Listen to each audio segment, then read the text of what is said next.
عدیل نے باہر پہنچتے ہی اسے کال کی تھی۔ وہ اس کے لیے بے حد اداس تھی۔ وہ مسلسل اسے تسلی دیتا رہا تھا۔ بہت جلد تمہیں اپنے پاس بلاؤں گا، تم فکر مت کرنا علیشا۔ وہ محبت سے بولا تھا، مگر علیشا کی اداسی کم نہ ہوئی تھی۔ عدیل، میں تمہارے بنا زیادہ دن نہیں رہ سکوں گی، وہ نہ چاہتے ہوئے بھی کہہ گئی تھی۔ عدیل ہنس دیا تھا۔ میری جان، میں کہہ رہا ہوں نا کہ تم کو جلد بلواؤں گا، بس مجھے یہاں سیٹ ہو جانے دو۔ اس نے اسے پیار سے سمجھایا اور وہ اس کی بات کے جواب میں خاموش ہو گئی تھی۔ تم اپنا خیال رکھنا عدیل، وہ محبت سے تفکر آمیز لہجے میں بولی تھی۔ اور تم کو بھی اپنا خیال رکھنا ہے، عدیل نے جیسے اسے یاد دلایا تھا۔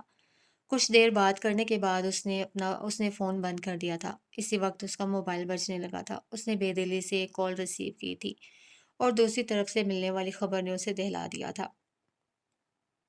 میں آ رہی ہوں ہاسپٹل، تم نے مجھے رات ہی کیوں نہیں بتایا نویلا؟ اسے جیسے ہی خبر ملی کہ اس کے پاپا کو ہارٹ اٹیک ہوا ہے، وہ فوراً ہاسپٹل جانے کے لیے اپنے روم سے باہر نکلی تھی۔ زین ندیم کو جب سے یہ خبر ملی تھی کہ سر موسیٰ علی اپنی کزن کو چھوڑنے انگلینڈ جا رہے ہیں، اس کی جان پر بن آئی تھی۔ اسے کچھ سمجھ نہ آ رہی تھی کہ وہ کیا کرے۔ اب اس وقت وہ اسے پروپوز بھی نہ کر سکتا تھا، ابھی دن ہی کتنے ہوئے تھے اس کی ماں کو گئے ہوئے، نہ ہی اسے سر موسیٰ سے بات کرنا اچھا لگ رہا تھا۔ اسے عجیب بے چینی نے گھیر لیا تھا۔ وہ آفس سے لنچ ٹائم پر نکل کھڑا ہوا تھا۔ اس کا رخ سر موسیٰ کے گھر کی طرف تھا۔ کئی بار دماغ نے اسے روکا تھا، مگر دل دماغ کی تمام تعویلیں اور دلیلیں رد کرتا ہوا اس کے سامنے جا پہنچا تھا۔ السلام علیکم۔ اسے وہ لاؤنج کے صوفے پر بیٹھی نظر آ گئی تھی۔ پاس ہی مصعب علی اپنے کھلونوں سے کھیل رہا تھا۔ وہ شائستگی سے سلام کرتے ہوئے اس کے سامنے بیٹھ گیا تھا۔ وعلیکم السلام۔ فروا نے سرسری نظر اس پر ڈالی اور ہاتھ میں پکڑا چائے کا کپ لبوں سے لگا لیا۔ زین ندیم نے بغور اس کا جائزہ لیا۔ سیاہ رنگ کی قمیض اور سیاہ چوڑی دار پاجامے میں اس کی گوری رنگت دمک رہی تھی۔ ناک میں پہنی چھوٹی سی لونگ اس کے مزمحل اور اداس چہرے کو عجیب سی رونق بخش رہی تھی۔ مجھے آپ کی والدہ کا پتہ چلا، بہت افسوس ہوا۔ اس نے بات کا آغاز کیا۔ فروا نے تیزی سے اس کی جانب دیکھا تھا۔ اس ایک معاملے میں ہم بہت بے بس ہوتے ہیں۔ وہ جو اسے یہ کہنے ہی والی تھی کہ موسیٰ علی گھر پر نہیں ہے، وہ ابھی جائے، اس کی بات کا سن کر خاموش ہو گئی تھی۔ اس کا دل بھر آنے لگا تھا۔ یقین کریں، میں نے آپ کے غم کو اپنے دل میں محسوس کیا ہے۔ اس کے الفاظ کے معنوں سے بے خبر وہ اسے اپنے دل کا حال بتانے کی کوشش کر رہا تھا۔ آنسو فروا کی آنکھوں سے بہنے لگے تھے۔ کچھ لوگ زندگی کے ہر معاملے میں بے بس ہوتے ہیں۔ اس کے آنسو تیزی سے رخساروں پر بہہ رہے تھے اور زین ندیم کے دل نے شدت سے خواہش کی تھی کہ وہ ان آنسوؤں کو اپنے ہاتھوں سے صاف کرے، مگر کچھ خواہشیں انسان کو ہمیشہ کے لیے دل کے قبرستان میں دفن کرنی پڑتی ہیں۔ ایسا ہی زین ندیم کو کرنا پڑا تھا۔ اللہ پاک آپ کی والدہ کی مغفرت فرمائے، آمین۔ وہ سمجھ نہ پا رہا تھا کہ کیسے اسے مدعا بیان کرے۔ موسیٰ گھر پر نہیں ہے، آپ بعد میں آئیے گا۔ ایک دم ہی وہ وہاں سے اٹھی تھی اور اندر کی جانب بڑھی تھی۔ وہ اسے جاتا دیکھتا رہا۔ اس کے پاس ایسا کوئی اختیار اور حق نہ تھا کہ وہ اسے روکتا۔ بس بے بسی کے عالم میں اسے جاتا دیکھتا رہا۔ بہت کچھ دل میں سوچ کر آیا تھا، مگر اس سے ایک لفظ نہ کہہ سکا تھا۔ بوجھل قدموں کے ساتھ اٹھ کر وہ باہر کی جانب بڑھا تھا۔ وارڈ بوائے سے ڈاکٹر ہارون کمال کے روم کا پوچھ کر وہ آہستگی سے دستک دے کر اندر آ گئی تھی۔ یس کم ان، اندر سے آواز آئی۔ ہاں تو ٹھیک کہتا ہے واجد، تمہیں بھی تھوڑا بریک لینا چاہیے۔ سامنے ڈاکٹر ہارون کمال ریوالونگ چیئر پر بیٹھے بہت ریلیکس موڈ میں فون پر کسی سے بات کر رہے تھے۔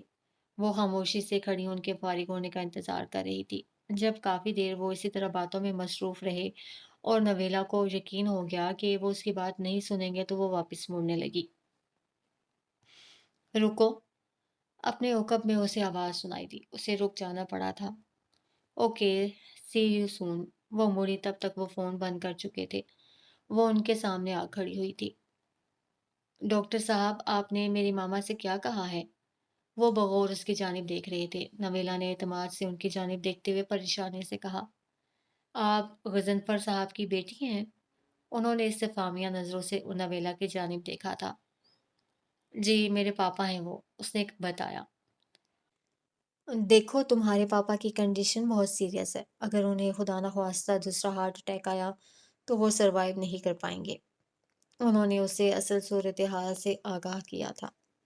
وہ بہت زیادہ سٹریسڈ آؤٹ ہیں اور اس کا سارا اثر ان کے ہارٹ پر پڑ رہا ہے۔ ان کے لیے ریلیکس ہونا بہت ضروری ہے۔ دوسری طرف بی پی بھی کنٹرول میں نہیں ہے، مسلسل اوپر نیچے ہو رہا ہے۔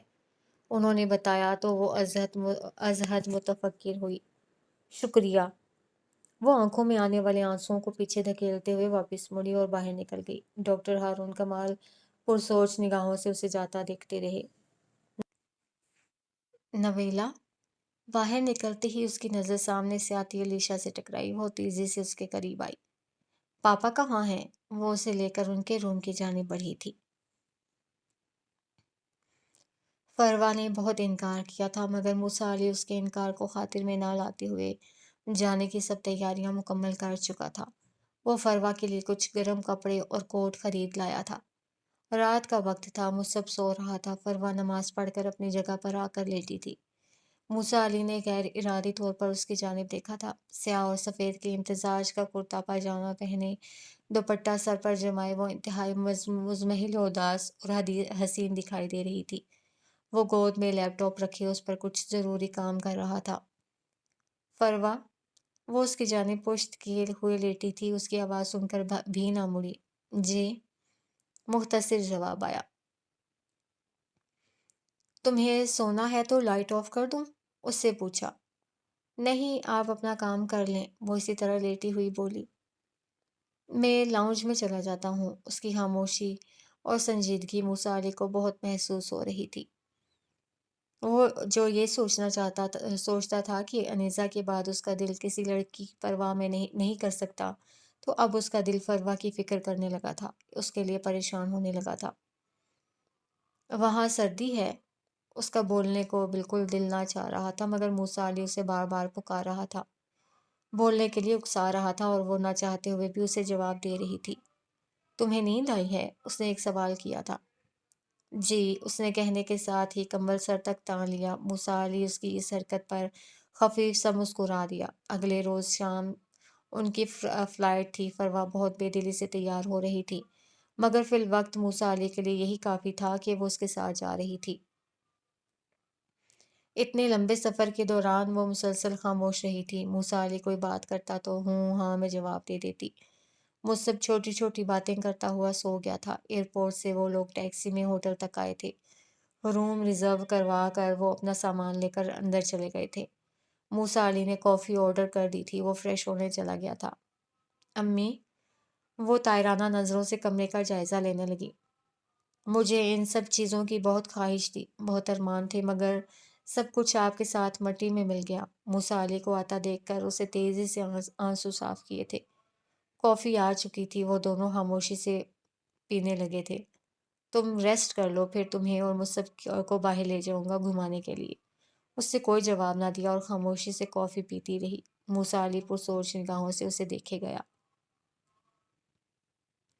صبح جب اروبا کی آنکھ کھلی تو فوری طور پر وہ تو سمجھ ہی نہ سکی کہ وہ کہاں ہے، مگر جب اس کو رات کے واقعات یاد آئے تو وہ چکرا کر رہ گئی۔ فارکلیت، وہ اس کے سینے پر سر رکھے نیند دراز پرسکون نیند سوتی رہی تھی اور اس کے آرام کی خاطر تمام رات وہ بے آرام ہوا تھا۔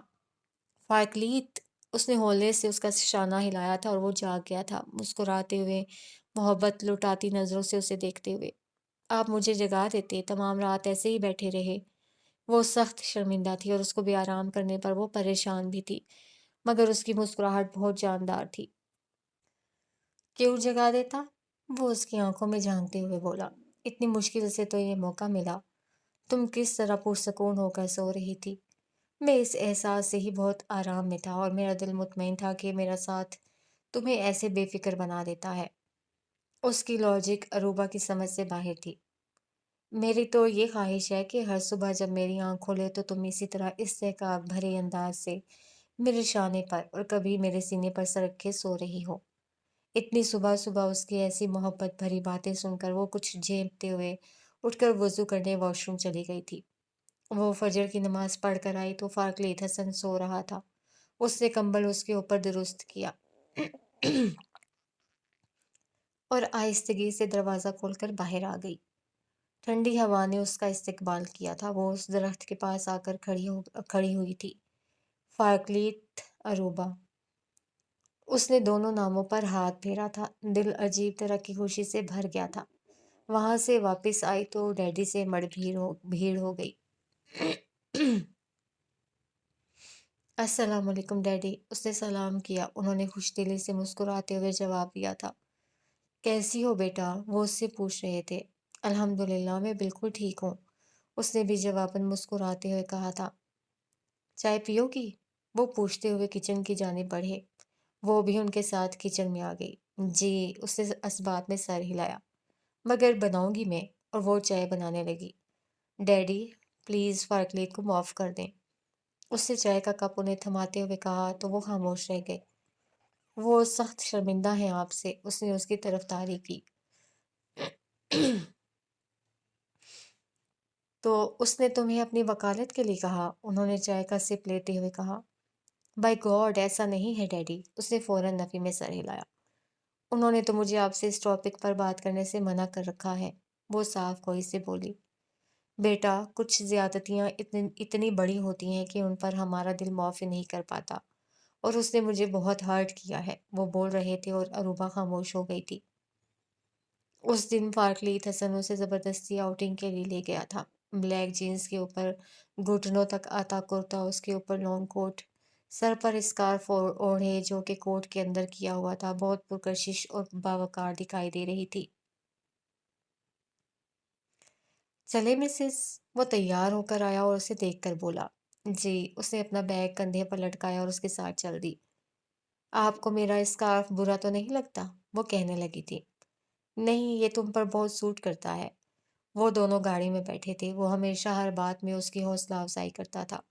اس نے اسے انگلینڈ کے سب سے بڑے شاپنگ سینٹر ٹریفورڈ سینٹر سے ڈھیروں شاپنگ کروائی تھی۔ بس کرے نا فارکلیت، وہ تھکنے لگی تھی۔ میرا جی چاہتا ہے دنیا تمہارے قدموں میں ڈھیر کر دوں اور ساری دنیا کو بتاؤں how much I love you, وہ جذب کے عالم میں بولا تھا۔ وہ ہولے سے مسکرا دی۔ دنیا کو بتانے کی ضرورت نہیں ہے، میں جانتی ہوں آپ مجھے کتنا چاہتے ہیں۔ وہ کسی چیز کی طرف بھی دیکھتی تو وہ فوراً اسے خرید لیتا۔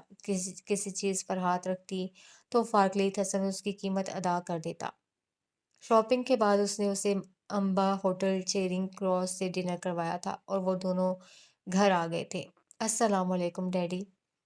وہ دونوں واپس آئے تو ڈیڈی ٹی وی دیکھ رہے تھے۔ اروبا ان کے پاس جا بیٹھی تھی اور انہیں اپنی شاپنگ دکھا رہی تھی۔ فارکلیت حسن سامنے بیٹھا خاموشی سے ان دونوں کو دیکھ رہا تھا۔ سب چیزیں بہت اچھی ہیں، انہوں نے پیار سے کہا۔ میں پرسوں پاکستان جا رہا ہوں، انہوں نے اچانک بتایا تھا۔ ان کی بات پر فارکلیت حسن نے چونک کر انہیں دیکھا تھا۔ ہم لوگ بھی آپ کے ساتھ چلیں؟ وہ ان کی جانب دیکھتے ہوئے کہنے لگی۔ میں اپنی سیٹ کنفرم کروا چکا ہوں، وہ سنجیدگی سے بولے۔ آپ سیٹ کینسل کروا دیں، اس نے فوراً حل پیش کیا۔ بیٹا، میرا جانا ضروری ہے، بزنس بہت اگنور ہو رہا ہے۔ ملازم جتنے بھی اچھے ہوں، مالک کی غیر موجودگی میں صحیح طریقے سے کام نہیں کرتے، انہوں نے سمجھایا۔ فارکلیت حسن اٹھ کر اندر چلا گیا تھا۔ کچھ ہی دیر میں اروبا اس کے پیچھے آئی تھی۔ فکر نہ کرو، ہم بھی اسی دن کی کسی فلائٹ سے واپس جائیں گے۔ اروبا نے تمام چیزیں جو فارکلیت حسن نے اسے دلائی تھیں رکھ دیں۔ وہ عشاء کی نماز پڑھنے کے لیے وضو کر کے آئی تو اچانک اسے زور کا چکر آیا۔ فارکلیت، اس کی آنکھوں کے سامنے اندھیرا پھیلنے لگا تھا۔ وہ تیر کسی تیزی سے اس کے قریب آیا تھا۔ آرجو کے وہ پریشان ہوا تھا۔ جی، وہ اسے شانوں سے پکڑ کر بیڈ تک لایا اور اسے بٹھا کر خود بھی اس کے پاس بیٹھ گیا۔ کچھ دیر میں اس کی حالت بہتر ہو گئی تھی۔ وہ نماز پڑھنے لگی اور فارکلیت حسن اسے دیکھنے لگا۔ عیسیٰ، یہ کیا حالت بنا رکھی ہے تم نے؟ اس کا دوست عامر اسے ملنے آیا تھا اور اسے دیکھ کر شاکڈ تھا۔ اس کی آنکھوں کی چمک، لہجے کی شوخی اور شرارت مفقود تھی۔ وہ چند ماہ پہلے والا عیسیٰ احمد تو ہرگز نہ دکھتا تھا۔ سر جھکائے خاموش بیٹھا، وہ اسے حیران کر رہا تھا۔ کیا ہوا ہے مجھے؟ وہ جواباً اس سے پوچھ کر رہ گیا۔ میرا خیال ہے تم نے آئینہ دیکھنا چھوڑ دیا ہے، وہ سنجیدگی سے بولا۔ عیسیٰ احمد 2 کپ کافی بنا لایا تھا۔ عامر نے اس کے ہاتھ سے کپ لیتے ہوئے فکر مندی سے کہا، ہاں آئینہ دیکھنا چھوڑ دیا ہے، وہ اداسی سے گویا ہوا۔ کیونکہ آئینے کے سامنے جاتا ہوں تو وہ مجھے میری شکل نہیں دکھاتا، بلکہ کسی اور کی شبیہ ابھرنے لگتی ہے۔ اس نے اپنے دل کا سارا حال عامر کے گوش گزار کر دیا تھا، جسے سن کر اسے بہت افسوس ہوا تھا۔ یہ تو بہت دکھ کی بات ہے عیسیٰ، اس نے متاسف نظروں سے اپنے دوست کو دیکھا۔ زندگی کبھی کبھی ہمیں کتنا بے بس کر دیتی ہے اور خود دور کھڑی ہماری بے بسی کا تماشا دیکھتی ہے۔ عیسیٰ احمد کے دل کی حالت رفتہ رفتہ بگڑتی جا رہی تھی۔ وقت جیسے جیسے گزر رہا تھا اس کے دکھ اور تکلیف میں اتنا ہی اضافہ ہو رہا تھا۔ اسے اروبہ کے بغیر رہنا اتنا ہی زیادہ مشکل لگ رہا تھا۔ مجھے تمہاری خالہ پر حیرت ہو رہی ہے، عامر بولا تھا۔ عیسیٰ احمد کا موبائل بجنے لگا تھا۔ اسے بے دلی سے کال ریسیو کی تھی۔ پاکستان سے اس کی ماما بات کر رہی تھی۔ عیسیٰ، غضنفر بھائی کو ہارٹ اٹیک ہوا ہے۔ ان کی بات سن کر اس کے ہوش اڑ گئے تھے۔ وہ اٹھ کھڑا ہوا تھا۔ کیا؟ عامر نے اس کی جانب دیکھا۔ یہ سب تمہاری وجہ سے ہوا ہے۔ انہیں نویلا کی ڈائیورس کا پتہ چلا تو وہ برداشت نہیں کر پائے۔ ماما نہ جانے کیا کچھ کہہ رہی تھیں۔ وہ غائب دماغی سے سن رہا تھا۔ اسے کچھ سمجھ نہ آ رہا تھا۔ وہ فطرتاً رقیق القلب انسان تھا۔ اسے کبھی کسی کا برا نہ چاہا تھا، کبھی کسی کے ساتھ برا نہ کیا تھا، مگر اروبہ کی محبت اور پھر جدائی نے اسے توڑ کر رکھ دیا تھا، اسے بہت بدل دیا تھا۔ موسیٰ علی کی آنکھ کھلی تو اسے فروا کہیں دکھائی نہ دی۔ چند ثانیے وہ لیٹا اس کا انتظار کرتا رہا، مگر جب کافی دیر گزرنے کے بعد بھی وہ کمرے میں نہ آئی تو اس نے اٹھ کر دیکھا۔ واش روم کا دروازہ کھلا ہوا تھا اور کمرے میں بھی وہ کہیں نہ تھی۔ مائی گاڈ، کہاں گئی؟ وہ روم میں نکل کر ادھر ادھر دیکھتا رہا مگر وہ نہیں تھی۔ اچانک ایک خیال آنے پر وہ واپس کمرے میں آیا اور ٹیرس کی جانب بڑھا۔ تھینک گاڈ فروا، وہ اسے ٹیرس پر کھڑی دکھائی دی۔ تم نے تو میری جان ہی نکال دی۔ وہ تیزی سے اس کے قریب آیا مگر اس نے کوئی جواب نہ دیا۔ وہ ہنوز خاموش کھڑی رہی۔ طبیعت ٹھیک ہے تمہاری؟ اس کے شانوں پر ہاتھ رکھتے ہوئے وہ ہولے سے بولا تو فروا نے اس بات میں سر ہلایا۔ یہاں سردی بہت زیادہ ہے، تم نے شال، جرسی یا کوٹ کچھ بھی نہیں پہن رکھا۔ وہ ابھی بھی خاموش تھی۔ فروا، موسیٰ علی نے غور کیا، وہ بے آواز رو رہی تھی۔ اس کے پکارنے پر اس نے سر اٹھا کر موسیٰ علی کی جانب دیکھا اور جلدی سے اپنے آنسو پونچھ ڈالے۔ میں کیسے تمہاری اداسی کو ختم کروں؟ وہ بے بسی سے سوال کر رہا تھا۔ امی کو واپس لے آئیں۔ آنسو ٹوٹ ٹوٹ کر گرنے لگے تھے۔ موسیٰ علی نے بے بسی سے اس کی جانب دیکھا تھا۔ یہ ممکن نہیں ہے۔ وہ اسے لے کر واپس کمرے میں آ گیا تھا۔ وہ جتنے دن وہاں رہے موسیٰ علی نے اس کا بہت خیال رکھا۔ اسے گھمانے لے کر جاتا اور شاپنگ کرواتا، مسلسل اس سے باتیں کرتا جنہیں وہ خاموشی سے سنتی۔ فروا، بات سنو۔ وہ سونے لگی تھی جب موسیٰ علی نے اسے بلایا۔ وہ اس کے پاس جا بیٹھی۔ وہ بغور اس کی جانب دیکھ رہا تھا۔ یہ حزن اس کے حسن کو مزید بڑھا رہا تھا۔ موسیٰ علی نے اس کا ہاتھ پکڑا۔ اس نے فوراً اس کی جانب دیکھا اور تیزی سے ہاتھ واپس کھینچا، مگر اس کی گرفت مضبوط تھی۔ اس نے اپنے اور فروا کے درمیان کھڑی دیواروں کو گرانے کا فیصلہ کر لیا تھا۔ اس کے دل نے اسے بیوی کی حیثیت سے قبول کر لیا تھا۔ پاپا کی طبیعت کچھ سنبھلی تو اس نے ماما کو علیشہ کے ساتھ گھر بھیج دیا تھا۔ 2 دن سے وہ مسلسل ادھر تھیں۔ نہ کچھ ٹھیک سے کھایا تھا اور نہ ہی ریسٹ کیا تھا۔ نویلا کو فکر تھی کہ کہیں وہ بھی بیمار نہ پڑ جائیں۔ آدھی رات کا وقت تھا۔ اچانک نویلا کی آنکھ کھلی تھی۔ پاپا زور زور سے سانس لے رہے تھے۔ ان کو دیکھ کر اس کا سانس حلق میں اٹکنے لگا تھا۔ وہ تیزی سے کمرے سے باہر بھاگی۔ ڈاکٹر! پورا ہسپتال تاریکی میں ڈوبا ہوا تھا۔ وہ سامنے موجود ڈاکٹرز کے کمرے کی جانب بھاگی تھی اور اجلت کے عالم میں اندر داخل ہو گئی تھی۔ وہاں اس وقت 4 ڈاکٹرز موجود تھے۔ 3 ڈاکٹرز تقریباً نیند میں تھے، مگر ڈاکٹر ہارون کمال موبائل فون ہاتھ میں تھامے اس کو دیکھ رہے تھے، جبکہ ان کے دوسرے ہاتھ میں چائے کا کپ تھا۔ وہ اندر داخل ہوئی تو انہوں نے اس کی گھبرائی ہوئی شکل دیکھی اور فوراً اٹھ کھڑے ہوئے۔ ڈاکٹر، میرے پاپا! وہ بدقت تمام اتنا ہی بول پائی اور منہ پر ہاتھ رکھ کر رو دی۔ وہ چائے کا کپ رکھ کر تیزی سے اٹھے اور غضنفر علی کے روم کی جانب بڑھے۔ سسٹر! کاؤنٹر پر موجود دونوں نرسیں سو رہی تھیں۔ نویلا منہ پر ہاتھ رکھے مڑی تھی۔ اس کا دل خشک پتے کی مانند کانپ رہا تھا۔ ڈاکٹر ہارون کمال روم میں آ گئے تھے۔ وہ وزن پر علی کے سینے کو زور زور سے دبا رہے تھے۔ نویلا کی سسکیوں کی آواز کمرے میں گونج رہی تھی۔ سر کیا ہوا؟ نرس بوکھلائی ہوئی اندر داخل ہوئی۔ پیشنٹ کی کنڈیشن سیریس ہے، ڈاکٹر نواز کو بلا کر لائیں۔ وہ تیزی سے بولے تھے۔ ڈاکٹر پلیز میرے پاپا کو بچا لیں۔ وہ روتی ہوئی اس کے پاس آئی تھی۔ آپ باہر چلے جائیں، اس کی جانب دیکھے بنا وہ مصروف سے انداز میں بولے تھے، مگر وہ وہیں کھڑی رہی۔ اسی اثنا میں وہی نرس اور اس کے ساتھ ایک دوسرا ڈاکٹر اندر آئے تھے۔ یہ کیا رونا دھونا لگا رکھا ہے بی بی، باہر جاؤ۔ آنے والا ڈاکٹر درستی سے بولا۔ ڈاکٹر ہارون کمال نے پلٹ کر نبیلہ کی جانب دیکھا۔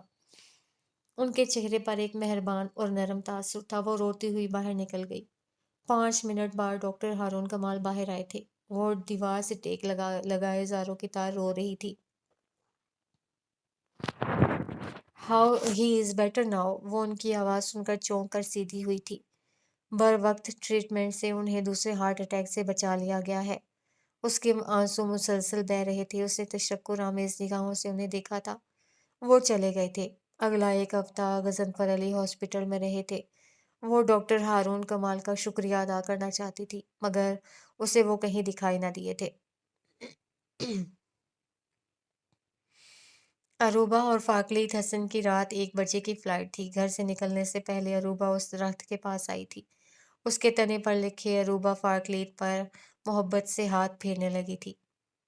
دیکھنا، ایک دن ہسٹری میں سچا عشق کرنے والوں میں ہم دونوں کا بھی نام لکھا جائے گا، جیسے ہیر رانجھا، سسی پنو، سونی مہیوال، لیلا مجنو اور لارڈس آف ادرس کا۔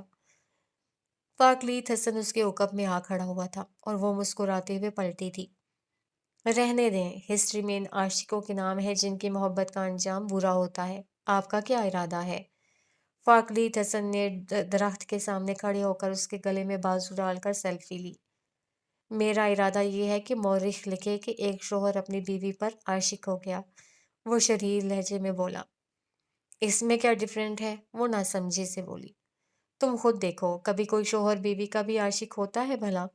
وہ اس کی شرارت کو سمجھ کر ہنستی تھی۔ واپسی کا سفر کافی اچھا رہا تھا۔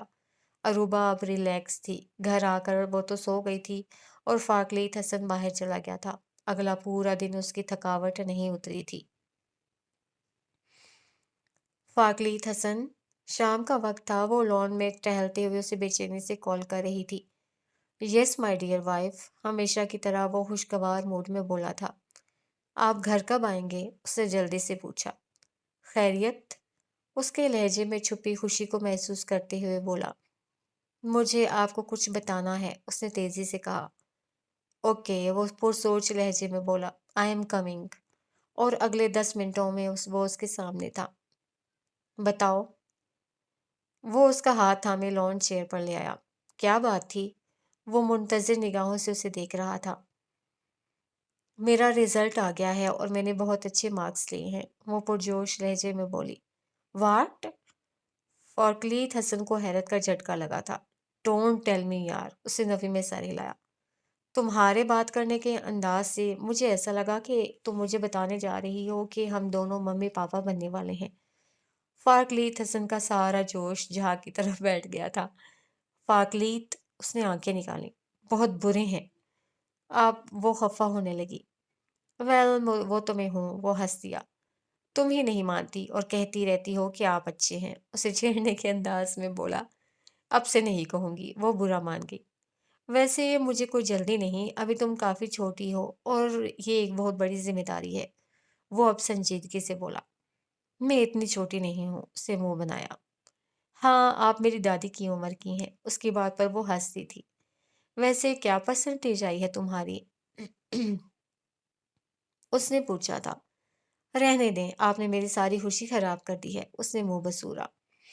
اتنی محنت کی تھی میں نے تاکہ میرا رزلٹ اچھا آئے اور میں یونیورسٹی میں ایڈمیشن لوں، وہ اداسی سے گویا ہوئی۔ تمہاری خوشی خراب کرنے کی ضرورت نہیں، آئی واز جسٹ جوکنگ، اور رہی بات یونیورسٹی میں ایڈمیشن کی تو وہ تو تم ضرور لوگی۔ اروبہ کو اس کی بات پر یقین آیا تھا۔ وہ حیرت سے لب نیم وا کیے اسے دیکھ رہی تھی۔ آپ سچ کہہ رہے تھے؟ کچھ دیر لگی تھی اسے اس کی بات کا یقین کرنے میں۔ آف کورس، وہ مسکرایا۔ آپ کتنے اچھے ہیں فاقلیت، وہ اپنی جگہ سے اٹھی اور اس کے پیچھے جا گڑی کھڑی ہوئی اور اس کے گلے میں باہیں حمائل کرتے ہوئے اپنی ٹھوڑی اس کے شانے پر ٹکا دی۔ جتنی اچھی میری مسز ہے اس سے کافی زیادہ کم۔ اس نے دونوں ہاتھوں کو دائیں ہاتھ سے پکڑتے ہوئے گویا ہوا تھا۔ نہیں، آپ مجھ سے زیادہ اچھے ہیں، اس نے اعتراف کیا۔ چائے پیئیں گی؟ ہاں، اگر تم بناؤ گی تو۔ وہ کچن کی جانب بڑھ گئی تھی۔ اس رات کھانے کی میز پر حسن بہزاد نے اسے بہت ساری مبارکباد دی تھی اور ان دونوں کو یہ بھی بتایا تھا کہ اسی ہفتے وہ ان کے ولیمے کی تقریب کر رہے ہیں، جس میں خاندان اور اپنے سرکل کے تمام لوگوں کو انوائٹ کر کے فاقلیت حسن کی شادی ڈکلیئر کر دیں گے۔ فاقلیت حسن اس بات پر بہت خوش ہوا تھا، مگر اروبا تھوڑی کنفیوز تھی۔ اروبا کے رزلٹ کی خوشی میں حسن بہزاد نے کل اسے لنچ باہر کروانے کا وعدہ کیا تھا۔ اس سے گھر سے نکلے کئی گھنٹے گزر چکے تھے، مگر دل ابھی بھی بے یقین تھا۔ اس نے جو الزام اس پر لگایا تھا وہ ناقابل یقین تھا۔ وہ اس پر اندھا اعتبار کرتی تھی۔ اس کے وہم و گمان میں بھی نہ تھا کہ وہ اس کے متعلق ایسا سوچ بھی سکتا ہے۔ آ کر دیکھیں میں کتنی اکیلی ہوں، وہ روتے روتے اسے پکارنے لگی تھی۔ دل کی حالت غیر تھی۔ اس نے اتنے برس اس شخص کو پوجا تھا، اسے شدتوں سے چاہا تھا، پھر ایسا کیسے ہو سکتا تھا کہ وہ یوں لمحوں میں اس کی محبت اور وفا کو ٹھوکر مار کر چلتا بنا تھا؟ آپ میرے علاوہ کسی اور کو کیسے چاہ سکتے ہیں؟ آپ صرف میرے ہیں۔ اس کا جسم پتھر کی سل بن چکا تھا، اس کا دم گھٹنے لگا تھا۔ ایسا محسوس ہو رہا تھا جیسے اس شخص کی جدائی اس کی جان لے لے گی۔ اور رویا مت کرو تم روتی ہو تو آنسو میرے دل پر گرتے ہیں۔ وہ اس کے آنسو پونچھنے لگا تھا۔ وہ غمزدہ سی آس پاس دیکھ رہی تھی۔ بارش نے ہر طرف جل تھل کر دیا تھا، ایسی ہی جل تھل اس کے اندر بھی جاری تھی۔ وہ ارد گرد سے بے نیاز بیٹھی تھی۔ دفعتاً ایک گاڑی اس کے قریب آن رکی تھی۔ وہ لا تعلق سی بیٹھی تھی۔ گاڑی کا دروازہ کھول کر اس کے پاس آنے والا شخص ورطہ حیرت میں ڈوبا ہوا تھا۔ آپ یہاں؟ اس وقت؟ وہ تیزی سے اس کے قریب آیا۔ اس نے مکان کی انداز میں سر اوپر اٹھایا تھا۔ شہر کے سب سے مشہور اور مہنگے ڈیزائنر کا ڈریس پہنے، سب سے اچھے پارلر سے تیار ہو کر اروبا کا حسن دو آتشا ہو گیا تھا۔ اس پر نگاہ ٹکانا مشکل تھا۔ پارلر کے آئینے کے سامنے کھڑی وہ بے یقینی سے خود کو دیکھ رہی تھی۔ کیا یہ میں ہوں؟ اس نے جیسے حیرت کے عالم میں خود سے سوال کیا۔ اسے فاقلیت حسن کے مخصوص کلون کی خوشبو آئی تھی۔ وہ تیزی سے مڑی تھی۔ نہیں، اللہ نے جنت سے میرے لیے حور اتاری ہے۔ اس کے چہرے کو اپنی ہتھیلیوں کے پیالے میں لے کر وہ گھمبیر لہجے میں بولا تھا۔ آپ؟ اسے سامنے دیکھ کر وہ خوشگوار حیرت میں مبتلا ہو گئی۔ مجھے تو ڈرائیور نے لینے آنا تھا۔ ہاں، اس نے اس کی ٹھوڑی کو انگلی سے چھو کر اونچا کیا۔ تمہارا یہ سجا سنورا روپ میرے لیے ہے نا؟ تو اسے سب سے پہلے دیکھنے کا حق بھی میرا ہی ہے۔ وہ سرگوشی کے انداز میں بولا تھا۔ اروبا غضن پر کبھی کبھی اس کے جنون سے ڈر جاتی تھی۔ آئی لو یو سو مچ۔ اس کا ہاتھ تھامے وہ باہر کی جانب بڑھا تھا۔ You look so pretty. فاقلیت حسن نے پارلر میں کام کرنے والی تمام لڑکیوں کو ہزار ہزار کے نوٹ تھمائے تو وہ حیرت زدہ سی اس انوکھے جوڑے کو دیکھ رہی تھی۔ جو خوشی اور طمانینت اروبا کے چہرے پر تھی، انہوں نے اس سے پہلے کسی دلہن کے چہرے پر نہ دیکھا تھا، اور جو محبت اور چاہت فاقلیت حسن کی آنکھوں میں اور ہر انداز میں تھا، وہ بھی انہوں نے نہ دیکھا تھا۔ آپ بھی بہت اچھے لگ رہے ہیں، وہ ترنگ سے بولی۔ فاقلیت حسن اسے گاڑی تک لایا، فرنٹ ڈور کھول کر اسے بٹھایا اور خود ڈرائیونگ سیٹ سنبھال لی۔ کچھ دیر میں وہ لوگ گھر پہنچ گئے۔ فنکشن گھر کے لان میں ارینج کیا گیا تھا۔ دور تک جاتی روش پر ہاتھوں میں ہاتھ ڈالے وہ دونوں چلتے ہوئے اسٹیج کی طرف بڑھ رہے تھے۔ دونوں اطراف سے ان پر پھولوں کی بارش ہو رہی تھی۔ فاقلیت حسن اسٹیج پر کھڑا ہوا اور پھر اس کی طرف ہاتھ بڑھایا تھا۔ اس نے کچھ ہچکچاتے ہوئے اپنا ہاتھ فاقلیت حسن کے ہاتھ میں دے دیا تھا۔ وہ دونوں ایک ساتھ کھڑے ہوئے بہت اچھے اور مکمل لگ رہے تھے۔ فوٹوگرافرز دھڑا دھڑ ان کی تصویریں بنا رہے تھے۔ اروبا کتنی اچھی لگ رہی ہے نا؟ اسٹیج کے دائیں طرف ٹیبل پر نویلا اور غضنفر علی بیٹھے تھے۔ غضنفر علی کو نویلا کے چہرے پر دکھ، پریشانی یا اداسی کا شائبہ تک دکھائی نہ دیا۔ اسے دیکھ کر انہیں بھرپور طمانینت کا احساس ہوا۔ مجھے کبھی بھی ہیرے کی پہچان نہ ہو سکی، نہ میں گل افزا کی قدر کر سکا، نہ اس کی بیٹیوں کی۔ وہ افسردگی سے گویا ہوئے۔ مگر شکر ہے کہ اروبا کو کا شوہر چاہنے والا اور قدر کرنے والا ہے۔ وہ دونوں اب اسٹیج پر بیٹھ چکے تھے۔ دونوں کے لب مسکرا رہے تھے۔ ہر کوئی اب چاند سورج کی جوڑی کو سراہ رہا تھا۔ کسی کی آنکھوں میں حسد تھا تو کسی کے رشک۔ فارکلیت حسن کی تمام کزنز بھی آئی ہوئی تھیں۔ حسن بہزاد نے سب رشتہ داروں اور دوستوں کو انوائٹ کیا ہوا تھا۔ وہ مسکراتے ہوئے ہر ایک کو ویلکم کہہ رہے تھے۔ اروبا اور فارکلیت حسن اسٹیج سے اتر کر مہمانوں سے مل رہے تھے۔ اس کا ہاتھ فارکلیت حسن کے ہاتھ میں تھا۔ وہ بہت مسرور اور شادماں تھی۔ یکا یک فارکلیت حسن کی نظر غضنفر علی پر پڑی تھی۔ وہ سر جھکائے افسردہ سے بیٹھے تھے۔ اروبا، اس نے اس کی توجہ ادھر مبذول کروائی۔ وہ تمہارے پاپا ہیں نا؟ اروبا نے تیزی سے مڑ کر ادھر دیکھا تھا۔ وہ ان کی جانب بڑھی تھی۔ پاپا؟ وہ ان کے قریب آئی تھی۔ وہ اٹھ کر کھڑے ہو گئے تھے۔ نویلا نے بھی ان کی تقلید میں چیئر چھوڑ دی تھی۔ آپ؟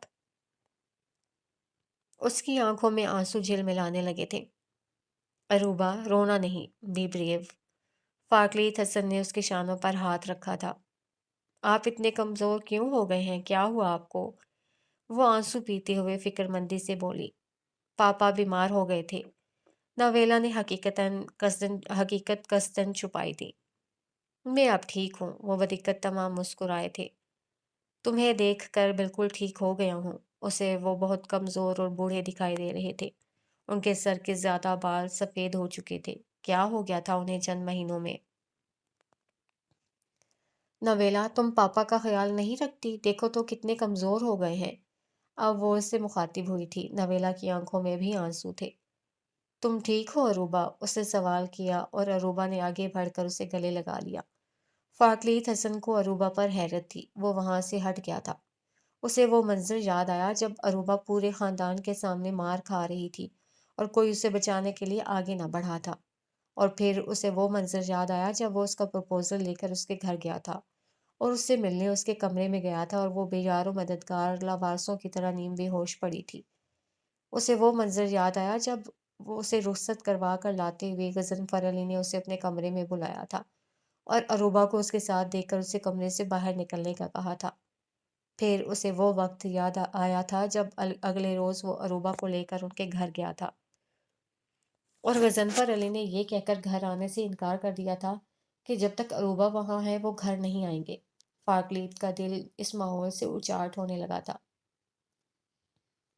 رات کے تقریب کا اختتام ہوا تھا۔ اروبا بہت تھک گئی تھی۔ وہ اپنے روم میں آ گئی تھی۔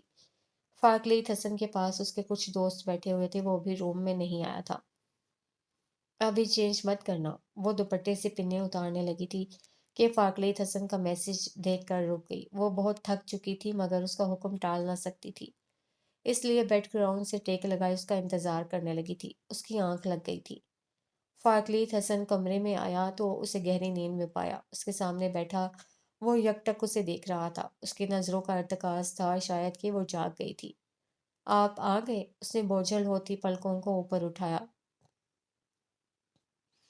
میں نے تو زندگی میں کوئی نیک کام نہیں کیا، پھر تم کس بات کا صلہ ہو؟ وہ گہری سنجیدگی سے بولا۔ یہی میں آپ کے متعلق سوچتی ہوں۔ اسے فوراً ادھار چکایا۔ فارکلیت حسن مبہم سا مسکرایا۔ میں اب چینج کر لوں؟ اس کے اس طرح دیکھنے سے وہ نروس ہو رہی تھی۔ نہیں، وہ مبہم سے مسکرایا۔ جی چاہ رہا ہے تم ایسے ہی بیٹھی رہو اور میں تمہیں دیکھتا رہوں۔ میں تھک گئی ہوں اور نیند بھی آ رہی ہے۔ اس کے گال بلش کرنے لگے۔ تم کتنی ان رومانٹک ہو۔ اس نے کوٹ اتار کر اسے صوفے پر اچھالا اور شرٹ کے بازو کونیوں تک فولڈ کرتے ہوئے اس کے سامنے چت لیٹ گیا۔ آج کوئی ایسی بات کرو جو میرے دل میں گلاب کھلا دے۔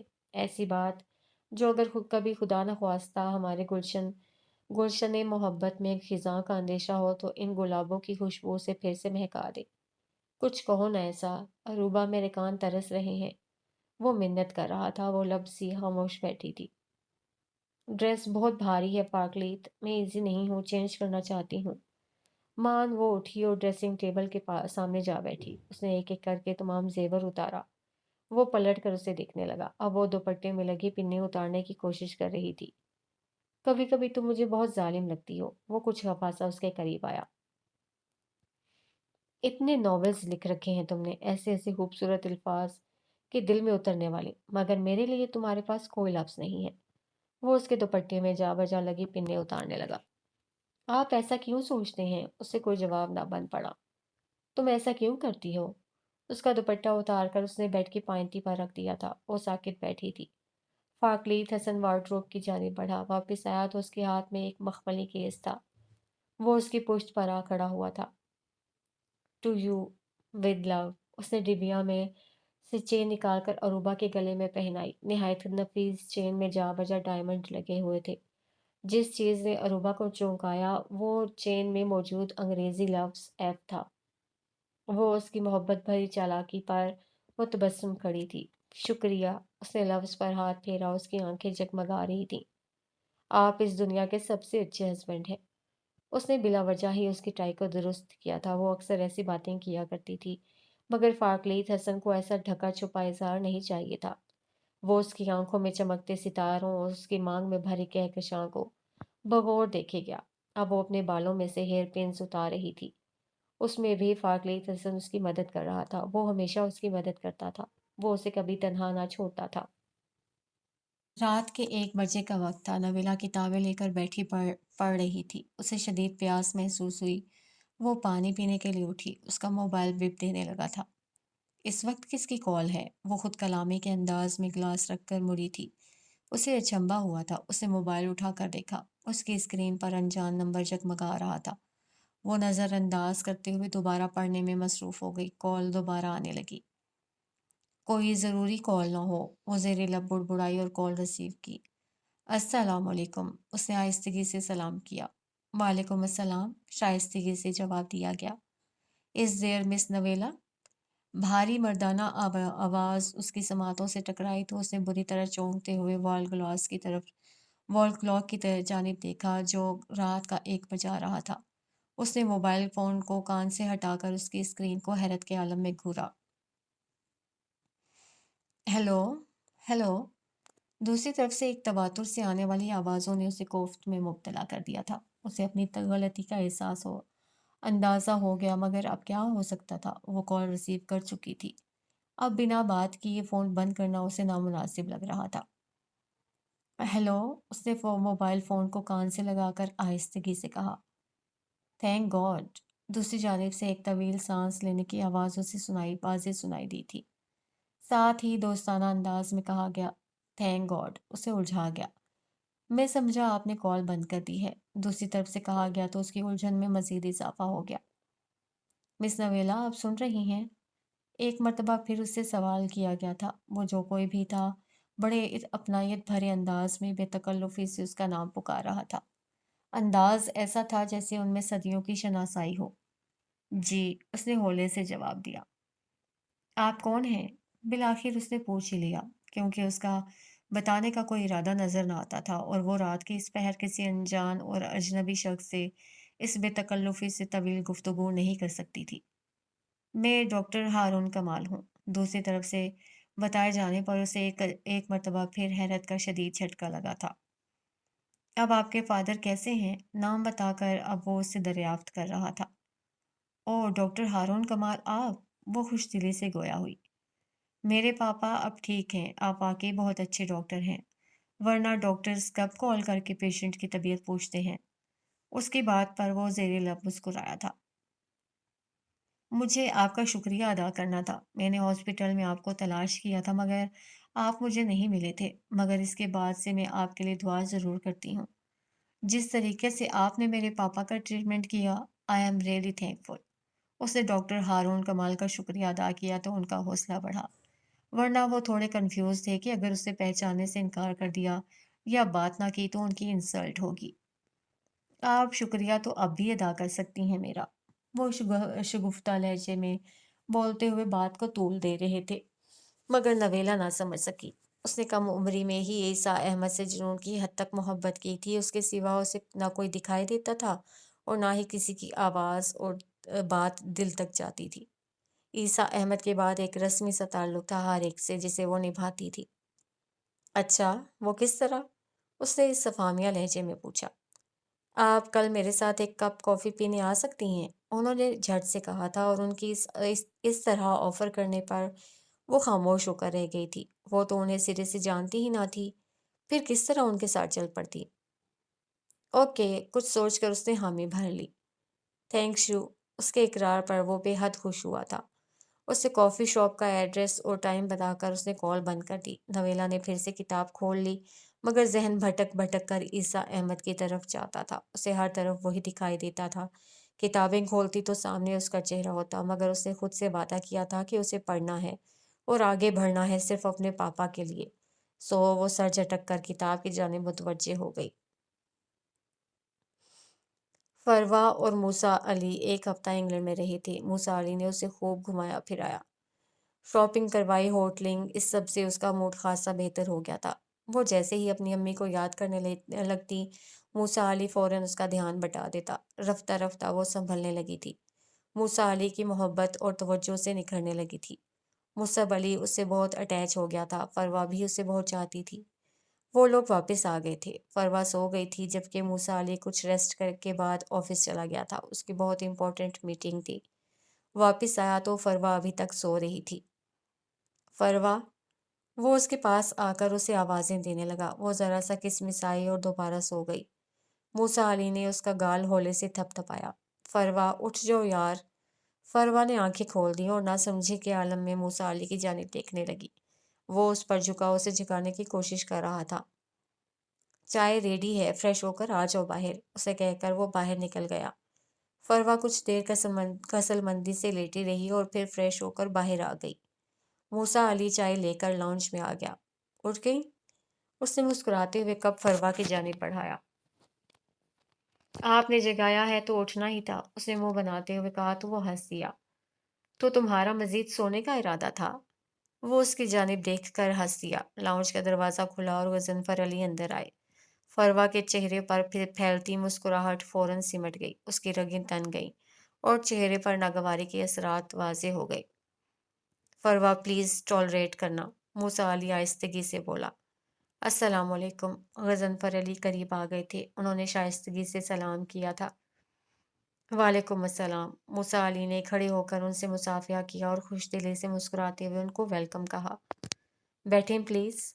اس نے اپنے پہلو میں اشارہ کیا۔ انہوں نے ایک نظر لاپرواہ نظر آتی فروا پر ڈالی اور بیٹھ گئے۔ فروا چائے کے ساتھ ساتھ غصے کے گھونٹ بھی پی رہی تھی۔ اور سنائیں، طبیعت کیسی ہے آپ کی؟ کافی ویک لگ رہے ہیں۔ موسیٰ علی کو فروا کا ان کو اس طرح نظر انداز کرنا اچھا نہ لگ رہا تھا، مگر وہ کچھ کر نہ سکتا تھا، اس لیے ان سے اپنائیت بھرے لہجے میں بولا۔ میں اب ٹھیک ہوں۔ انہوں نے پل بھر کا توقف کیا۔ ہارٹ اٹیک ہوا تھا مجھے۔ انہوں نے فروا کی طرف دیکھا تھا۔ اسی ٹائم اس نے بھی کچھ چونکتے ہوئے ان کی جانب دیکھا۔ ان سے نظریں ملتے ہی وہ زاویہ نظر بدل گئی۔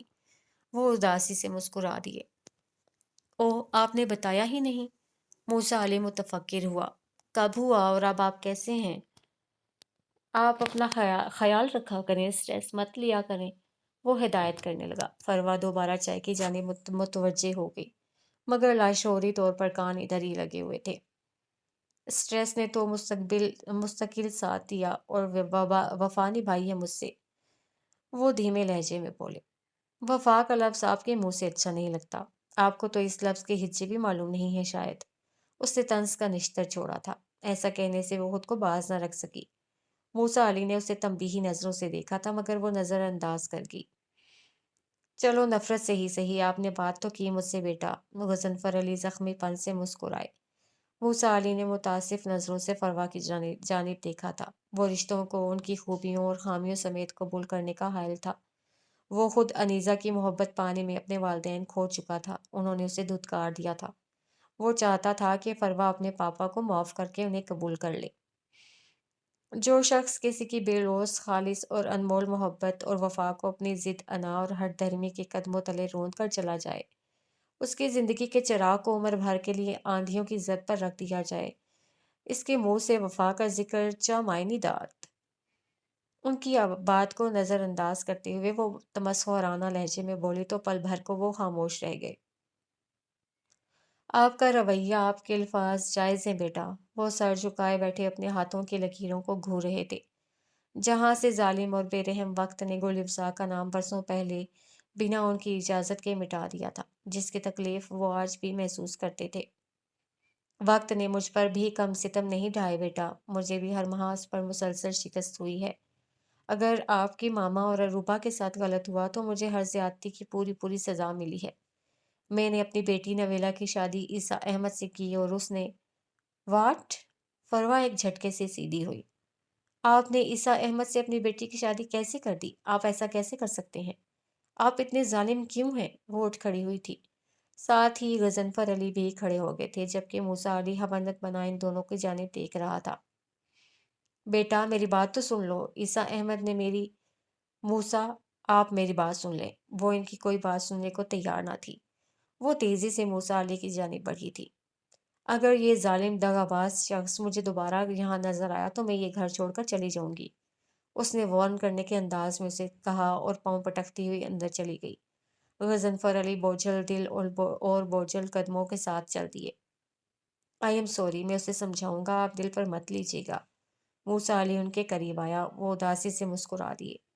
3 زندگیوں کی خوشیوں کا قاتل ہوں، اسے میرے ہاتھوں پر خون نظر آتا ہے، وہ ٹھیک کر رہی ہے، اسے ایسا ہی کرنا چاہیے، کسی نے تو بدلہ لینا تھا، کبھی نہ کبھی تو حساب چکانا پڑتا ہے۔ وہ زیر لب بڑبڑاتے ہوئے باہر کی جانب بڑھے۔